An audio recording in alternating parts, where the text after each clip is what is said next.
I started my day off sitting on my patio with a cup of coffee and Mr. Nice in my vaporizer. So my day got off to a really good start. I've had a real good day. I finished a article for a brand new veteran publication based out of Arizona called the 620 Legion. And it's ran by a veteran friend of ours named Ricardo Pereira, who's been featured in High Times Magazine. And I wrote this article and talked about what we're doing in Texas as veterans. So Ricardo really liked it. So I was like, okay, good, got that done. And then before the meeting, I had a meeting next door at the Casino El Camino with a lobbyist who wants to help us during the 2019 legislative session. And this lobbyist is here in Austin and has been a consultant for the Republican Party of Texas. And so this lobby firm is a conservative Republican lobby firm, and they want to be on our team in 2019. So that's a pretty big deal when the Republicans are coming and saying, hey, what's going on with marijuana legalization? What can we do? We want to be on the team. Because that's not how it was when I joined Texas NORML in 2012. Who is here for the first time at a Texas NORML event? Raise your hand. Thank you for being here. Let's give them a hand. We encourage you tonight to make the journey to our booth over here and join Texas NORML. We have different levels of membership. So please join Texas NORML, join the team, have you on the team. How many veterans do we have here tonight?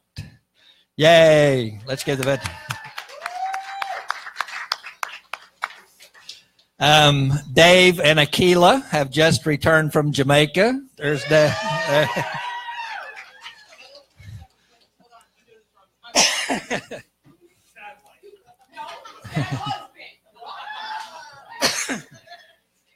Dave and Aquila are on our board. They met each other. They fell in love.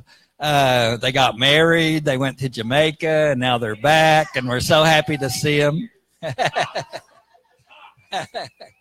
So welcome back, Dave and Aquila.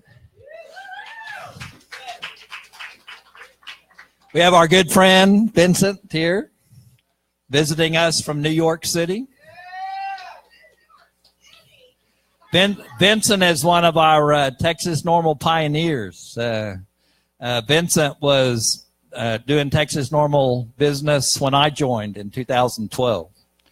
So Texas NORML goes all the way back to 1973. So when you join Texas NORML, you are joining a proud tradition of activism for justice in Texas. And we're all very, very proud to be members and associates of Texas NORML. We have a small crowd tonight. Could have something to do with the weather. But this is what we always said in the Army, which is you guys are the point of the spear. You came out tonight despite the cold, despite the wet, despite the Austin traffic. You had 100 different things you could do in Austin tonight, but you chose to come to the Flamingo Cantina and talk about justice in Texas. And we really appreciate you being here with us tonight, because Texas NORML's goal is that marijuana, the plant, is treated exactly like a tomato.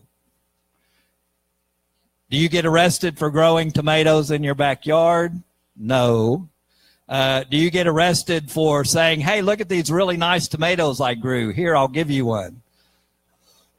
That we agree with Representative David Simpson, who introduced the bill to fully legalize marijuana during the 2015 session, that marijuana should be treated exactly like tomatoes.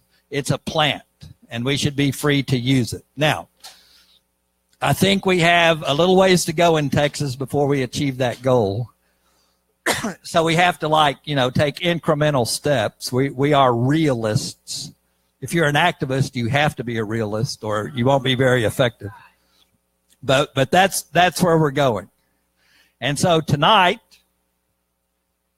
I want to talk about the good and the bad of marijuana legalization.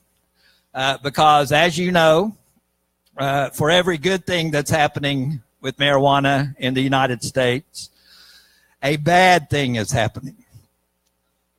So let's talk about the good and the bad. What do you want? The good news or the bad news first? Bad news first? Okay. All right. I got some bad news. The state of Hawaii, who's ever been to Hawaii? The state of Hawaii is a beautiful state.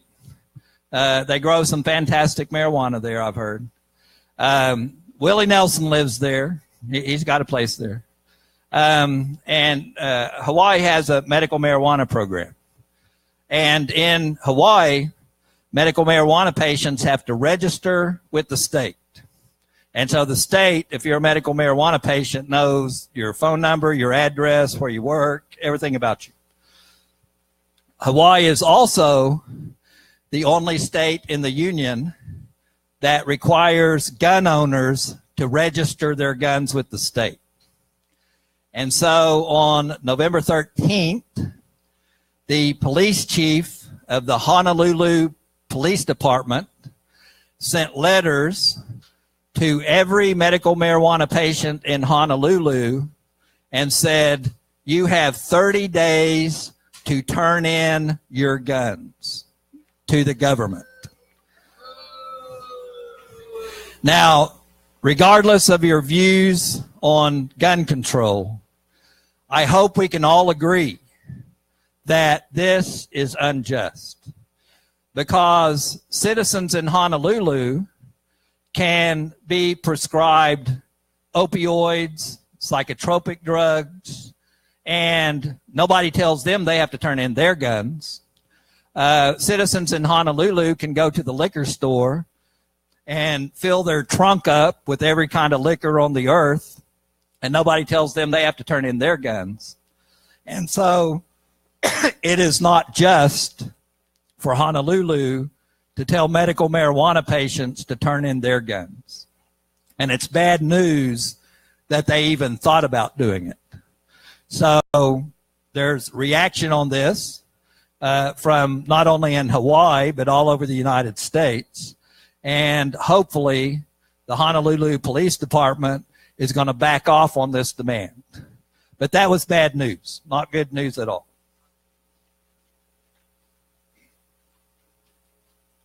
At a press conference last week, our United States Attorney General, Jeff Sessions,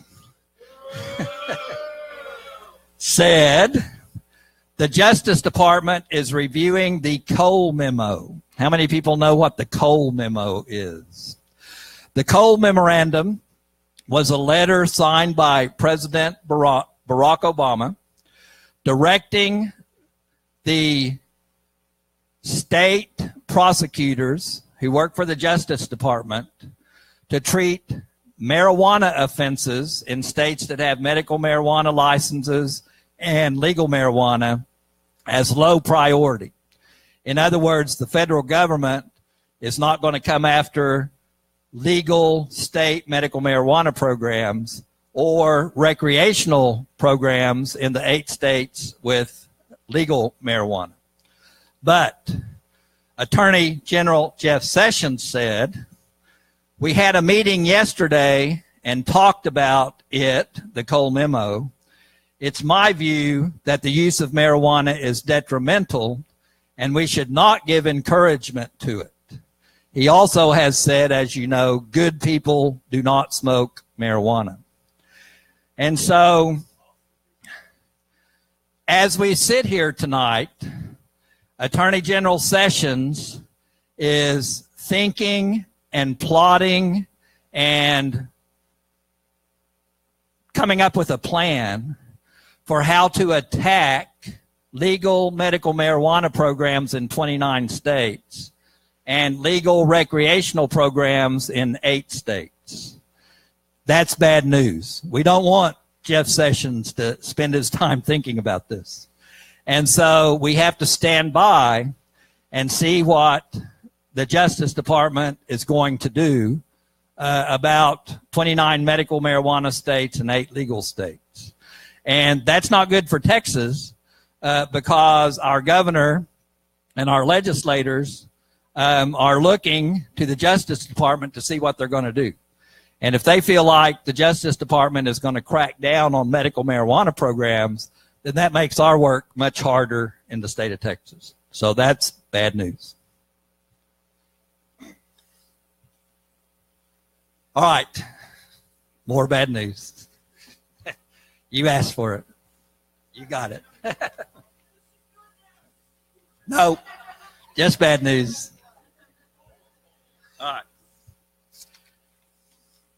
On November 18th,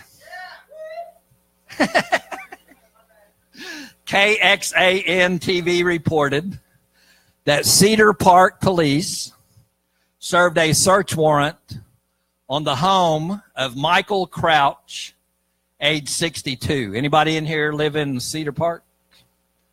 All right. Police found in Mr. Crouch's home 45 pounds of marijuana and marijuana products.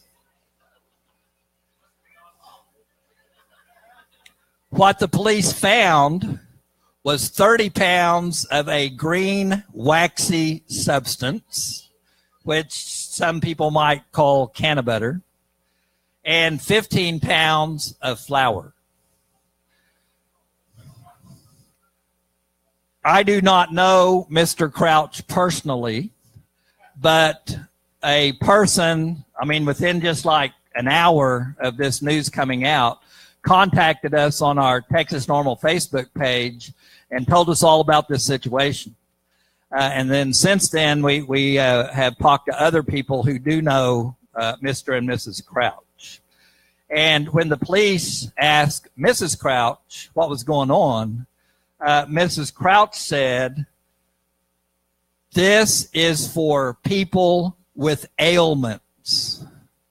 And so what the Cedar Park Police did when they raided Mr. Crouch's home is they took medicine away from patients right here in our area. And so there's a whole lot of patients right now that have no access to their medicine because the Cedar Park Police took it.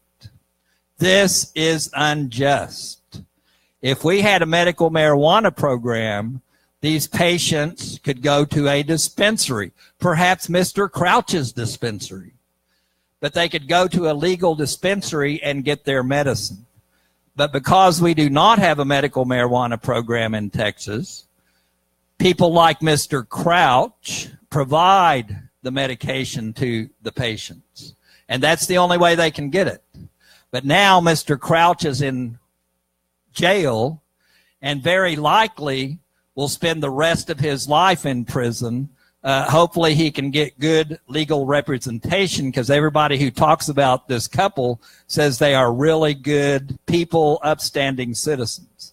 And so it is very, very bad news that thanks to the Cedar Park Police Department, literally hundreds of patients right now do not have their medication. And I know what their options are. Their options are to go back to opioids, psychotropic drugs, many other medications. but they have chosen to use cannabis as medicine, and now they don't have access to it. That's bad news. Want to talk about good news? All right. That is a downer. It's horrible. So follow along in the news about what's going to happen with this couple, because this is going to be very interesting to see how the state deals with this couple. Because there's no doubt that they were taking care of sick patients here in the state of Texas. All right, so by the way, this is the Flamingo Cantina. We're very thankful for Angela allowing us to have our meetings at the Flamingo Cantina. Let's give Angela a big hand. Be sure and generously tip the bartenders over here, because it's Christmas and giving, you know, so give to the tip jar. All right, good news. Minnesota Commissioner of Health, Dr. Ed Eilinger, announced on November 30th that autism spectrum disorder has been added as a qualifying condition to Minnesota's medical marijuana program. This is very, very good news. As you know, we've had representatives of mothers advocating medical marijuana for autism right up here on this stage twice at our Texas Normal meetings. And I can tell you that the members of MAMA are very conservative, Christian, Republican people.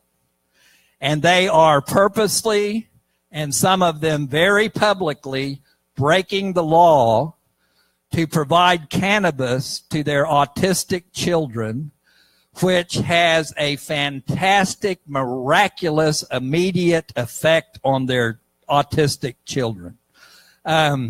If you have never seen the video, go online and find the video for Mark Zartler, the Zartler family.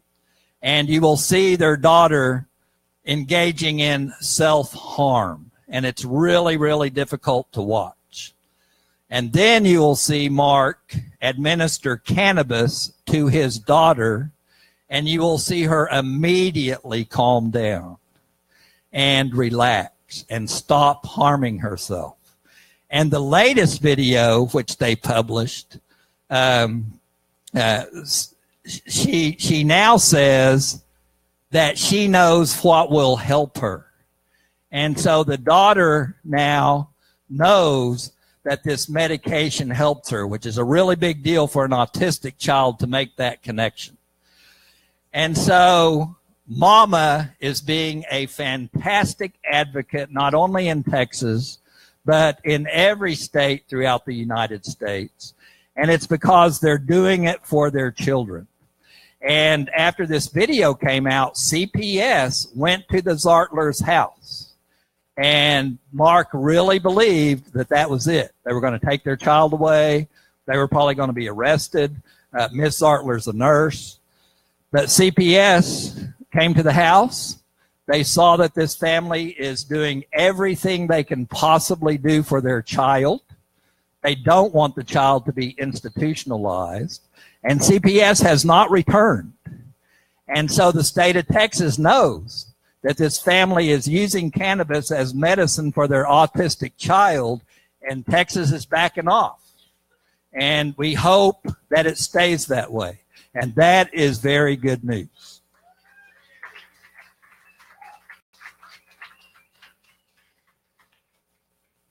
Because it's easy for the state, to look at what they would call some stoner, hippie, outlaw, rebel, and say, this guy's, he's just, this nutcase living out in the woods. It's a whole different idea to see a conservative Christian family purposely engaging in civil disobedience. That's a whole different thing in Texas. That's what's going to help us win. All right, 3 weeks ago, New York Governor Andrew Cuomo signed off on the use of medical marijuana for post-traumatic stress disorder in the state of New York. That is very good news. As you know, Texas NORML is a champion for our Texas veterans and has been since the beginning. And not only veterans use cannabis for PTSD, but many other citizens use cannabis for PTSD because post-traumatic stress disorder can occur from all kinds of trauma, not just war, but many other kinds of trauma. And many patients, including 100% of the veterans I've ever talked to, testify that cannabis is a fantastic, effective medication for PTSD, and I attest to that also. And so in 2012, when I walked through that door and joined Texas NORML, only like 2 or 3 states had PTSD as a qualifying condition. Now, of the 29 states with medical marijuana programs, now that we've added New York, 28 of 29 states now have PTSD as a qualifying condition. So we're making fantastic progress, and it's because veterans and patients in these states keep going back to the governing boards and year after year, month after month, saying you must add autism, and here's why. You must add PTSD, and here's why. So advocacy works, ladies and gentlemen. What you are doing works. Thank you for your work.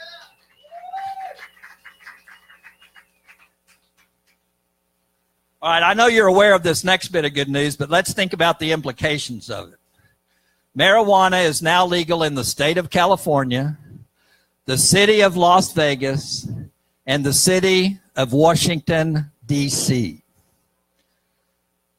California is the 6th largest economy in the world, a larger economy than the nation of France, which is number 7, and the nation of India, which is number 8.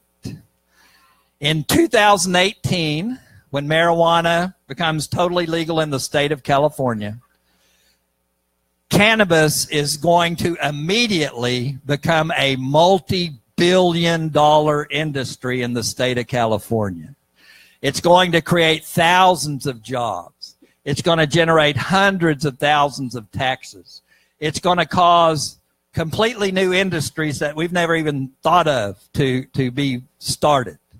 And it's going to have a huge impact, not only in the United States, but the entire world.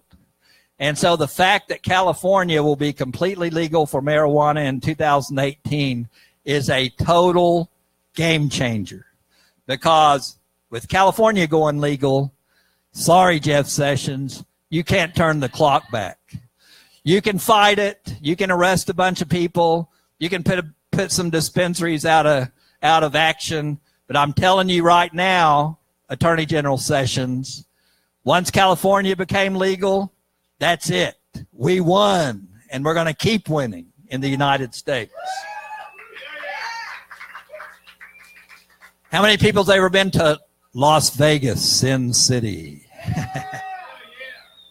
Well, now, you know, people go to Las Vegas from all over the world and all over the United States. And now people can go to Las Vegas. They can gamble. They can go to the show. They can go to the, see great art. And they can purchase and use marijuana in Las Vegas. And what's going to happen is everybody's going to come back from their, vacation in Las Vegas and say, oh, man, we had a fantastic time. We gambled. We went and see this fantastic show. We had great food. We smoked some weed. Everything was wonderful. It was fantastic. And their neighbors and their friends are going to be like, you did what? They're like, yeah, it's perfectly legal. We got high. It was really cool. We had a fantastic time. And their friends are going to be like, oh, well, I want to go to Las Vegas too. And so you're going to have thousands and thousands of tourists literally every day in Las Vegas trying marijuana for like the first time since the 1960s or 70s, or the very first time in their life. And guess what? nothing bad is going to happen, right? They're going to like it. They're going to enjoy it. And they're going to go home and say, you know, it's really stupid that I can't use marijuana in Dallas, you know, that there's not a dispensary in Killeen, Texas. That's stupid. I was just in Las Vegas. I bought all the marijuana I wanted. I had a great time. It was wonderful. And what's going on? How come Texas isn't like Las Vegas? And so Las Vegas is going to be one of the very best things that happened to our movement, because so many people are going to see legalized marijuana there and see that nothing bad results from it. Washington, D.C., if you think back real hard to your middle school class, Washington, D.C. is the capital of our nation, in case you had forgotten. It's the capital. The president lives in Washington, D.C. Congress is in Washington, D.C. The Supreme Court is in Washington, D.C. The Pentagon is in Washington, D.C. And guess what? Marijuana is legal in the capital of the United States, the greatest nation in the world.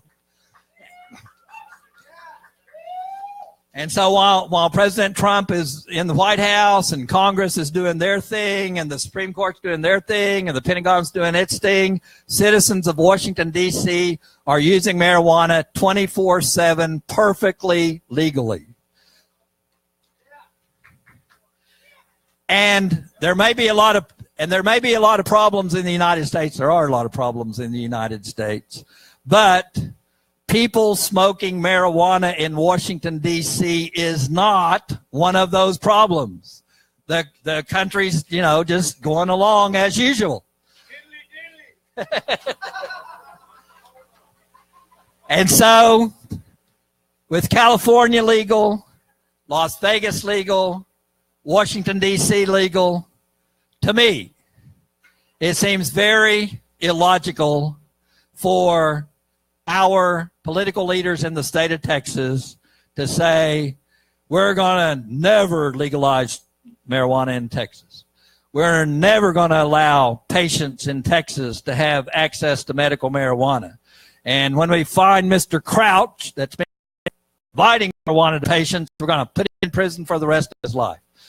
I think more and more citizens of the state of Texas are realizing that is not logical, it's not just, and marijuana needs to be legal in our state.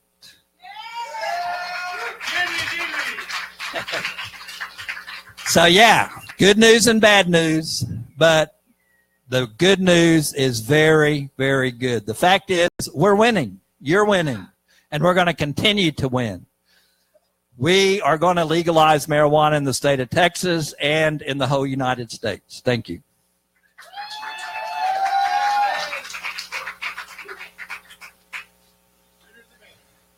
A friend of mine got busted in some little community right outside of Dallas. And she had to hire for 1.8 grams of marijuana. And so, of course, and guess what? You know how many officers showed up to arrest her for 1.8 grams of marijuana? 5 police officers. 5. And this person is a veteran. She served in Iraq. She was a medic, a Navy medic who served with the Marines in Iraq. And she had 1.8 grams of marijuana. And 5 police officers arrested her, harassed her, put her in jail. And it's hard to imagine that she was the most dangerous criminal in Dallas at that point in time, you know, but that's how they treated it. And so, you know, she went through the usual hell of court and getting her case resolved. And she was explaining to me the ultimate outcome, but she was using all these terms that I didn't exactly understand. I get confused about them. And so our legal counsel, Jamie Spencer, is going to come up here and clarify some of these terms. And I asked him specifically to tell us about what is the difference between suspended sentence, deferred sentence, parole, probation, and how do these all affect possible expungement later on down the road. So thank you, Jamie. Howdy, folks. Thank you, Dave. All right. So I'm going to call up here and on my phone and tell you exactly what Dave asked me. Hi, Jamie. Will you be at the open meeting next week? If yes, will you explain the difference between deferred sentence, suspended sentence, parole, and probation, plus how do these affect expungement? I said yes and yes, parenthesis, and yes, yes, etc. Thank you. My friend was explaining her possession sentence to me, and I was confused. I'm sure other people are vague on these terms, too. First off, I don't practice in Dallas. I didn't represent Kate. And I want to take just a little bit of a, before we talk about whatever it is that happened to Kate, I'd like to assure some of the people out there that Travis County is different than other places, right? I mean, Austin is the only Austin in Texas. When you leave Austin, you enter Texas, all that kind of thing. You know what I'm talking about? What I'm about to tell you is not an official policy, but I've been practicing criminal defense in Travis County for 20 years, and I can tell you that as far as I can tell, there is pretty close to at least an unofficial policy that misdemeanor marijuana cases under 2 ounces in Travis County, if you have little or no criminal history, are going to be take one stupid class about the dangers of marijuana, no community service, no fine, nothing else, and your case is going to be dismissed. So I want to thank the Travis County Attorney's Office for taking a reasonable position on it and not putting people on probation and parole and deferred sentences and suspended sentences. They don't put you in jail. They don't impound your car. He's talking about the cite and release law. Austin Police Department in September 1st of 2007 that the cite and release law was passed, and Austin Police Department was the first law enforcement agency to come up with the cite and release law. It said that police do not have to arrest you on the spot and take you to jail immediately for marijuana. It didn't decriminalize it in what the ultimate penalty could be in terms of the range of punishment, but at least it meant, you know, if you were driving to work and they found a joint in your ashtray, you didn't have to call your boss and explain why he had to fire you because you weren't showing up that day. All right, so back to Dave's question. A deferred sentence. So there are, in Texas, probably 2 different types of deferral. Well, at least. One is, I'm sure folks here have gotten speeding tickets or traffic tickets of some sort. You go down to municipal court, you handle the case yourself. By the way, do not hire a lawyer for a traffic ticket. If you really need to, you can give me a call, and I can take 5 minutes on the phone to explain to you how you can save whatever traffic ticket lawyers charge. I'm not sure, and go down and get a deferred sentence. Municipal courts and justice of the peace tend to call that deferred adjudication. Technically, under the Texas Code of Criminal Procedure, it's actually something called deferred disposition. But to defer means to postpone, and to adjudicate means to find you guilty. So, taking the speeding ticket example that most people are used to, if you get deferred adjudication, or more technically deferred disposition on a speeding ticket or traffic ticket, you sign some paperwork. You're essentially pleading no contest, but in legalese, and you may not even be in front of a judge for a traffic ticket. Usually this can be done at the clerk's window. But some judge somewhere is going to sign a piece of paper that says, hey, based on the fact that you're admitting that you were speeding, I could find you guilty of speeding. But if you take defensive driving, if you still pay us our $200, because it's all about the money, and if you promise not to get any traffic tickets for 90 or 180 days, something like that, then having postponed finding you guilty, I won't find you guilty. The case will be dismissed. It won't be reported to DPS. You won't get points on your license. You won't get a surcharge for it. Your insurance won't go up. It'll actually be dismissed. So that's the first type of deferred that I think most people are somewhat familiar with. In terms of a suspended sentence, that's going to be something more like probation. And by probation, I don't mean you're on your own and you have to remember to suffer through defensive driving and send in the certificate within a certain period of time. I mean you have to show up and report to a probation officer. They can piss test you. And we're talking about a Class B misdemeanor or higher. Traffic tickets are Class C, the very lowest level. So a suspended sentence, think of mythology. It's the sword of Damocles suspended over your head. It is hanging above your head. You are not being sent to jail right now, but above you is that possibility that if you screw up on a Class B misdemeanor, you can get up to 180 days in jail, which is what the current penalty for possession of marijuana of any amount in Texas is. Or for a Class A, up to a year, all the way up to what Dave was talking about with substantial amounts of marijuana flower, F-L-O-W-E-R, and THC, other than marijuana, wax, and anything that's not the flower, up to life in prison.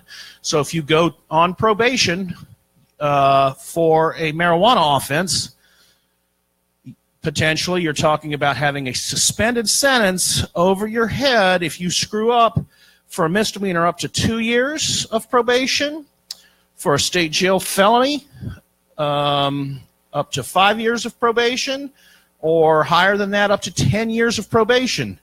And even if I weren't talking to my closest friends who are all members of, or at least supporters of NORML, even my non-pot smoking friends would have a little bit of trouble staying out of trouble for 10 years. It's not easy. So that's what a suspended sentence means. The difference between probation and parole is probation is when you're standing in front of a judge admitting some sort of guilt, and the judge says, okay, instead of sending you directly to jail or prison, I'm going to put you on probation with that suspended sentence, and then it's hanging over your head. Versus parole means you've actually gone to state jail or prison, and through good time credits or something of that nature, you've been let out, but you still have supervised release after the time period. For example, if somebody, God forbid, got a 5-year sentence, went to the Texas Department of Corrections for, you'd hope they'd get out in a year or two. Well, they would then, on a 5-year sentence, they do 2 years of prison. They would come out for 3 years of parole. So that's 36 months of parole. It's very similar to probation. You report to somebody, they P-test you, they are all up in your business. They call your boss. They are kind of a pain in the ass, to be honest with you. If in the 35th month of that 36-month parole, you violate your parole somehow, they can send you back for the full 3 years, and you don't even get credit for your street time. So, yeah, it can be rough out there. How do any of these things affect expungement? There are two types of either getting rid of your record entirely or sort of hiding your record somewhat in Texas. For an expunction, where the government agencies agree to totally destroy any record that you were even arrested, that's called an expunction.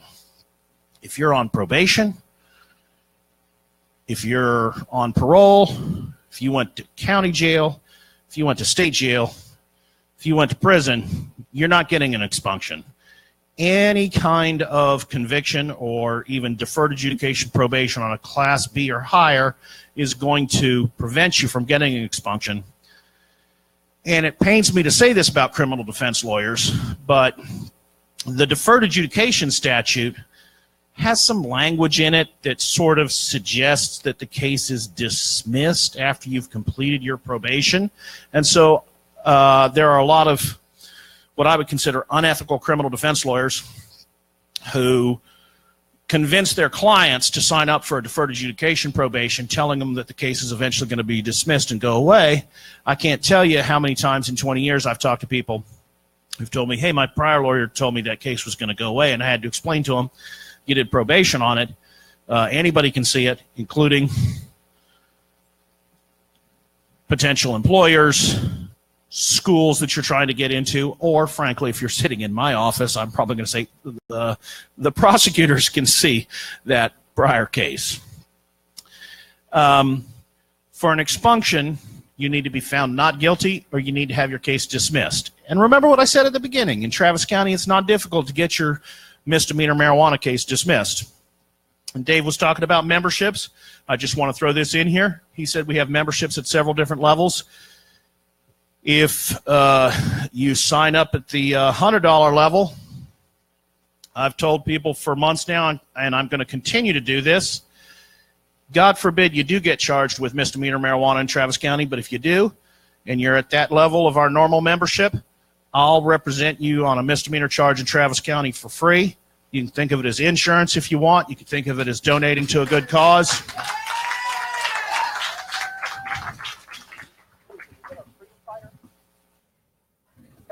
Yeah, that's called the Freedom Fighter. My brain was trying to remember the name of it. But anybody that's a Freedom Fighter or higher, I'll represent you for free on a misdemeanor marijuana charge in Travis County. And then, Dave, do I have just a couple more minutes, or do you need me to get off? Okay. Couple more things, touching on some things that Dave talked about. Oh, I do agree that anytime you use the two words Jeff and Sessions consecutively in a session, it's going to lead to bad news. And Dave was talking about the Cole Memorandum. By no means am I suggesting that what Jeff Sessions is doing is a good thing. However, a little bit of history on this. The Cole Memorandum was a little bit of a farce, in my opinion. I'm going to read off to you the exceptions to the Cole Memorandum that Eric Holder, the Attorney General, Barack Obama's Attorney General at the time, allowed his individual federal prosecutors to use to not invoke the Cole Memorandum. If they felt they were preventing the distribution of marijuana to minors, preventing revenue from the sale of marijuana from going to criminal enterprises, gangs, and cartels, preventing the diversion of marijuana from states where it is legal under state law in some form to other states. And let me just stop right there. There's 8 exceptions. Anytime the feds came in a medical marijuana state and shut somebody down, if the prosecutor wanted to, they could still justify that under the Cole Memorandum as saying, hey, if I'm shutting down some dispensary, otherwise legal dispensary in Colorado, I am preventing that marijuana from getting to Texas. These are the exceptions that ate the rule. Preventing state-authorized marijuana activity from being used as a cover or pretext, well, they can just come up with whatever they want for that. Preventing violence in the use of firearms. Actually, what that ended up meaning is if you were a medical marijuana grower and you also, made use of your Second Amendment right to bear arms and have firearms in your house, that could be used against you. Preventing drugged driving and the exacerbation of other adverse public health consequences associated with marijuana. You can see how all of these exceptions, and I won't go through the rest of them, really made the Cole Memorandum really lose its bite in a place where a federal prosecutor wanted to go ahead and prosecute marijuana. And here's my point on that. Just to be clear, what Jeff Sessions is doing is bad. However, it's going to backfire on him because the majority of Americans know the law is wrong, and when they see the government come after, the federal government come after state legal dispensaries, they create a backlash, which in theory can help us in the long run. I agree that if we have a legislator, a specific legislator in Texas that's worried, or actually, I'm sorry, let me rephrase that. for whatever reason, doesn't want to sign on to whatever marijuana legalization we are proposing, they can try to use that as an excuse, but in the long term, when the feds overstep, they're really helping us in the red states, which is supposedly where we're going to have the most trouble. And if you didn't know, I know you live in Austin, but Texas is a red state. So, any rate, in the long run, I'm not necessarily that concerned, because anytime somebody comes out and says something idiotic about marijuana, by which I mean every time Jeff Sessions says anything about marijuana, he may be persuading some people that are persuadable. You've got to be able to identify who is persuadable and who is not. And I agree with Dave, it's bad news. But our mission, as normal, is to legalize marijuana in Texas. It is the will of the majority of the people. We're going to get it done, and we need to think of creative ways to use the drug warriors' words and thoughts and deeds against themselves, because ultimately they are self-defeating, and we will win this battle. We appreciate y'all coming out for our monthly meeting. Please come up and talk to me afterwards. I'm going to give you back to Dave Bass. Hey, by the way, if anybody ever asks you, what the hell is so hard in Texas about legalizing marijuana? Why is it taking so long? There's actually a very simple answer to that. And the answer is because we do not have ballot initiative in the state of Texas. If we had ballot initiative, we would put all of our energy into gathering the required number of signatures, and we would have it on the ballot in November 2018, and it would pass, and marijuana would be legal in Texas. But the politicians in Texas from the very beginning decided to keep all the power to themselves, and so we don't have ballot initiative. So if you get frustrated, if your friends get frustrated, just remember our great obstacle is we don't have ballot initiative. All 8 legal states, they had ballot initiative. The people put it on the ballot. The people legalized it. Texas, our politicians keep all the power to themselves. So that's why it's so hard. Luckily for us, we have an executive director, and her name is Jack Finkel. And I can guarantee you that there is no one who knows more about the legislative process in the state of Texas than Jack Finkel. And we're very lucky to have her on point, leading us down the path to legalization. Thank you, Jack. I don't know if I know the most, but I'm sure going to take that and run with it. David Bass said it. It has to be true. I know the most. I have to move. Sorry. Yes! Okay, so what Dave wanted me to talk about a little bit tonight is kind of what are we facing over the next year, and what are some of our expectations for the 2019 legislative session. So first of all, the next year is going to be insane. As Dave mentioned, we do not have ballot initiative, so we go through the legislative process to change our laws. So that means our Texas state representatives and our Texas state senators are the ones that author the bills, accept the bills through committee, and then shepherd them through the process all the way till the end. That also means that we only get a smack at this every 2 years. We get 140 days every 2 years. So our next option is going to be starting in 2019. And leading up to that, we have a couple important things happening. Of course, we'll be back here January 3rd after the new year. So join us for our open meeting at Flamingo. We love it here. But also starting mid-January from the 14th to the 24th, I will be going around Texas with Heather Fazio from Texans for Responsible Marijuana Policy. And we will be putting on educational workshops across the state. So we're going to 9 different cities, and we're going to be holding workshops and having meetings with legislators in the area, and we're going to really try to cultivate people's personal stories so that we'll have those prepared for testimony binders coming up in the next session. We found that those testimony binders actually had a lot of impact, and so we plan on doing that again. In addition, in January, we're going to be releasing our primary voter guide. So in Texas, We have our elections just like everyone else. However, in Texas, we do a lot of what's known as gerrymandering. Raise your hand if you know what gerrymandering is.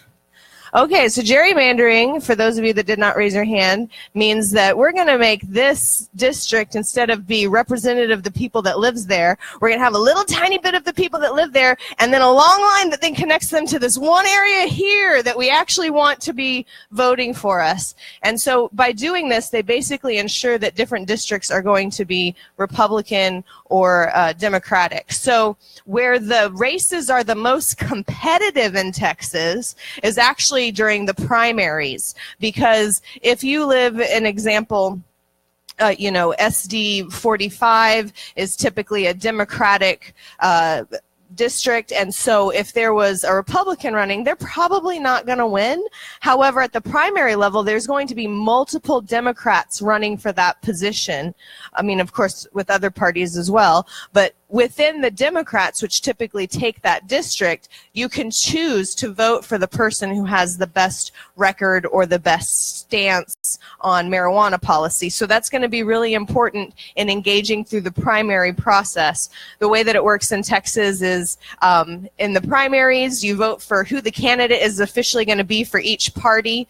Some parties have to use the convention process, but then you go to state convention. That's whenever you make sure that your planks and platform are representative of your political party, and then you have your vote in November, which decides our official legislators. So it goes a lot quicker than you would think. Actually, December 11th, in just a few days, is the filing deadline. So it's a pretty tight turnaround time that we have on that. I'm looking for a few volunteers for making calls and doing data administration type stuff. So if anyone's willing to help with the primary voter guide, we could really use that.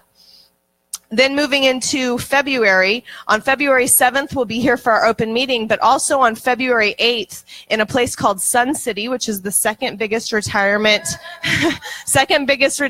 center in the country. We will be holding a workshop with Judge Delaney and author Nisha Whiteley, and we'll be educating the seniors there about what is the Texas Compassionate Use Program, who of them would apply for it and be able to be accepted, and also how in general does cannabis work and what are the societal implications of jailing people for the plant. So I'm very excited to do that.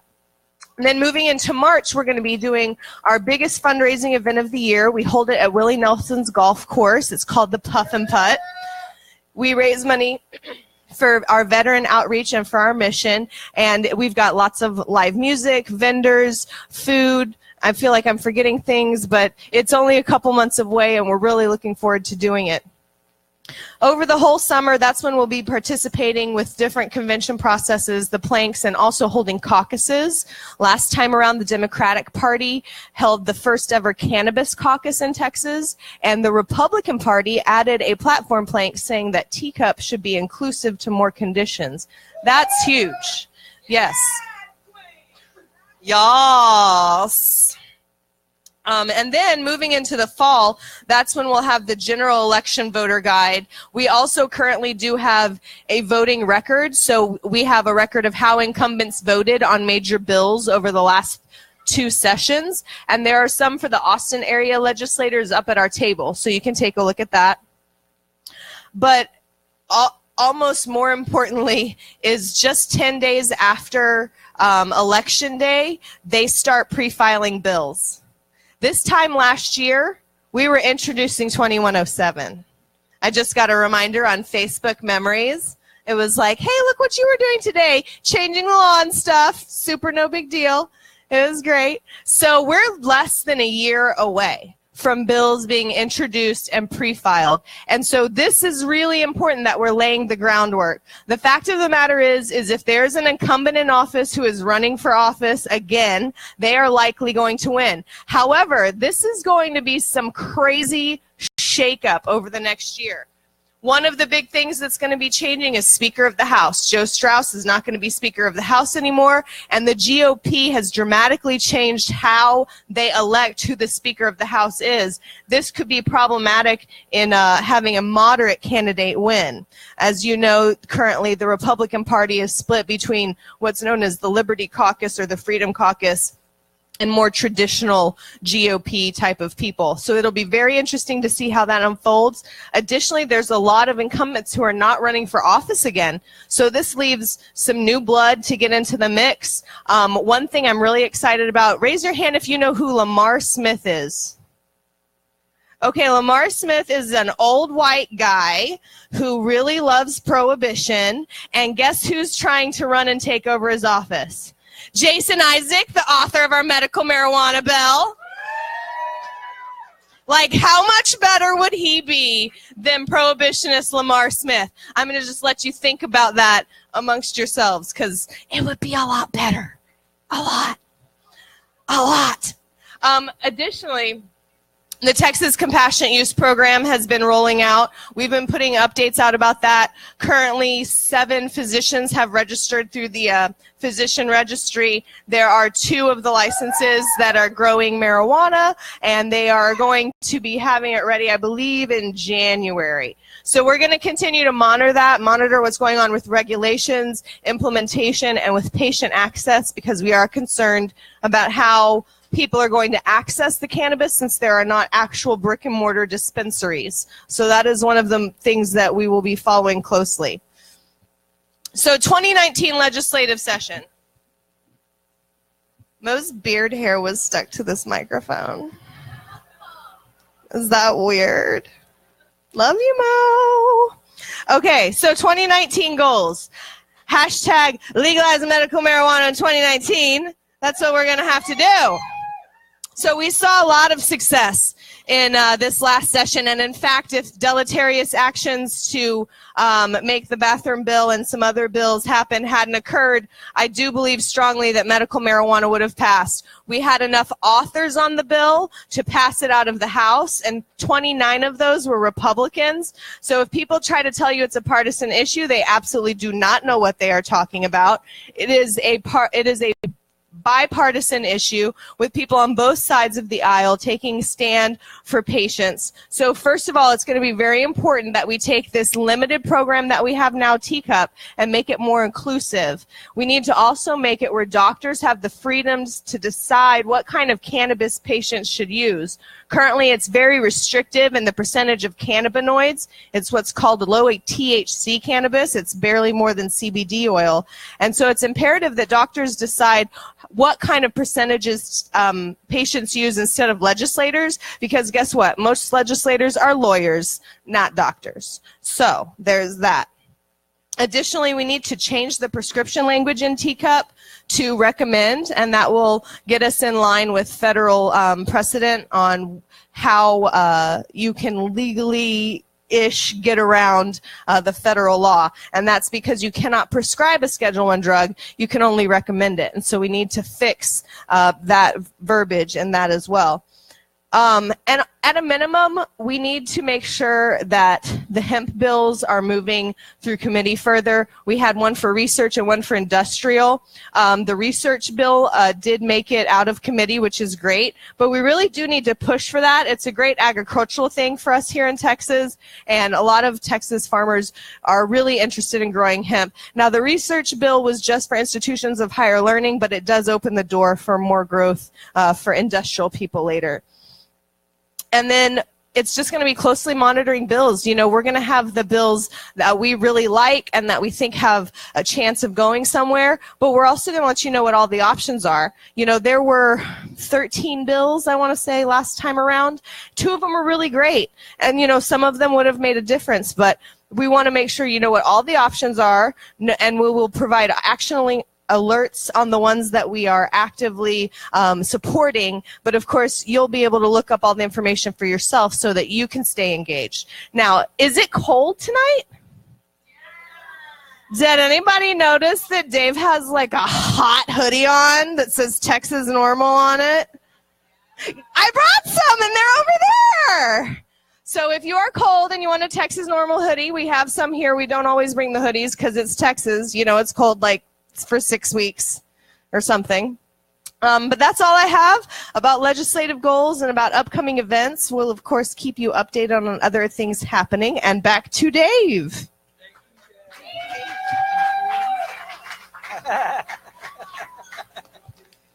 Hey, we ended up with a great crowd. Give yourself a hand. Look at this fantastic crowd. Texas arrests between 60 and 70,000 citizens every year, year after year, for possessing marijuana. Texas Normal goal is that that number becomes 0, and we will not stop working until it is 0. And with your help, we will win. Next up, we're going to have some comedians, but I want to say a word. How many people remember Outlaw Montgomery Wayne? Yeah. We missed the outlaw, and when he called himself an outlaw, he was serious. He really was an outlaw, and he would perform. And one night, when it was time for the comedians, I was standing right down there, and I was talking to somebody, and I was talking about Texas Normal business. I wasn't just bullshitting, and I turned around, and it was fucking Outlaw Montgomery was right in my face saying, "Hey man, we're trying to perform up here." And I was like, oh, I felt terrible. I felt terrible ever since. And so when the comedians get up, they know it's a club. You know, they know people's going to be doing stuff. But when the comedians get up, go visit our booth, join Texas Normal, buy a T-shirt, buy a hoodie, buy a jar. But let's also be respectful to our funniest comedians in Austin. Ladies and gentlemen, Chad Fisher. Give it up for Dave. Make some noise. That was an awesome introduction, man. I appreciate that. Well, you guys remember that comedian that doesn't perform here anymore? Well, this isn't him, but he's okay, I guess. You know what I mean? He's all right. He's not bad. You know, comedy's about to start when everyone starts leaving and shit. They're like, oh, shit.